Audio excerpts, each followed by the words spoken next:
Hi guys! Ngayong gabi, gagawa na naman tayo ng isang dessert naman ang gagawin natin ngayon. Napakasimple lang to. Nakikita nyo na apat lang yung ating ingredients pero napakasarap nito. Social ang dating and may enjoy ito ng buong pamilya from matanda hanggang bata. Ang first ingredients natin is choco bar. Any chocolate bar, kung meron kayong mga leftover bars, pwede yun. Wag lang yung may mga Rice Krispies o ganun. Yung mga ano lang, yung mga Hershey's chocolate bar. Ito gamit namin is Cadbury to na white top. Halo siya ng milk saka ng white chocolate. Second ingredient natin is whipping cream. Kailangan natin to para maging runny yung chocolate, hindi siya maging matigas. Second is itong banana. Natin banana. At ang star of the show is itong aming strawberry. Yan. US strawberry ang gamit namin. Ito na guys, yung natin, kung paano gawin yung choco sauce ng strawberry at saka banana natin.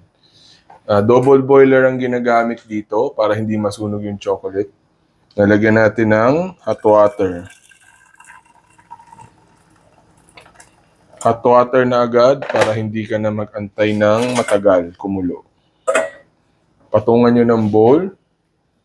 Yung steam lang nung hot water ang magpapainit nyo sa bowl para hindi masunog yung chocolate.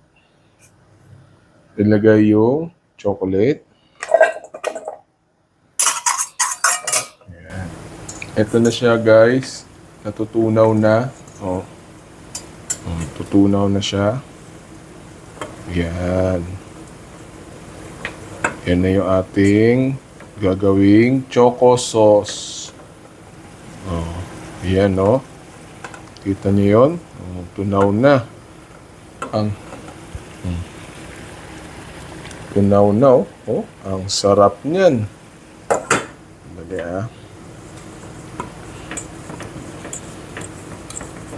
Yan. Tapos, ang purpose ng cream natin is para ma-thin out siya. Masyado siyang makapal. So, kailangan mo lagyan ng whipping cream. Ayan. Para mag-thin out at maging mas runny. Huwag nyo lalagyan to ng tubig guys ha. Kalaban ng chocolate ang tubig. Guys, yung consistency na hinahanap natin. Yan. Ngayon, assemble na natin siya. Kuha kayo ng baso. Unahin nyo lagyan ng saging.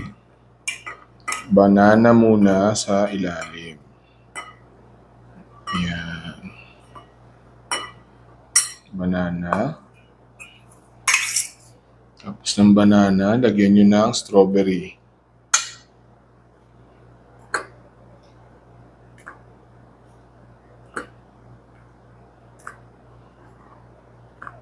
Damihan yung strawberry.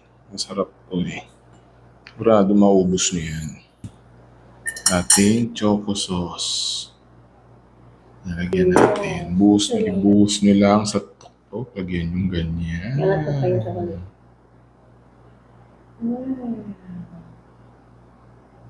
Wow! Isa pa. Yan.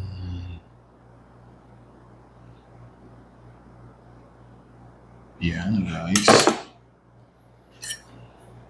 Ayan na siya. Ang ating fresh strawberry banana with choco sauce. Wow! Tikman natin. Paano ka magkakamali sa tsokolate at strawberry? Perfect match to. Yun na. Kahit sino sa inyo, sa party, sa get-together, gawin nyo to, pwede to. Napakasarap. See you on Yung mga nakikita ng chocolate fountain sa mga buffet restaurants. Gumagawa rin kami dati nun.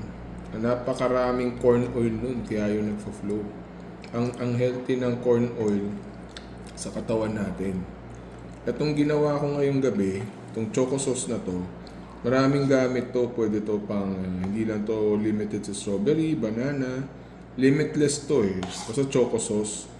Ang maganda dito, malamig na siya oh, pero runny pa rin. Wala tong corn oil tayo nilagay. Cream lang talaga. So mas maganda to. Saka mas maganda yung lasa niya. Naging malinamnam yung chocolate. Ayan no. Ang runny pa rin yan. Lamig na yan. Nasa aircon kami. Oh, napakalamig na yun. Parang ano no. Oh. Kala mo ano eh. Parang choco fountain din yun. Pwede. Marshmallow, pwede rin dito. Cookies, mamon. Marami. Limitless. Kahit halo nyo sa drinks, pwede to.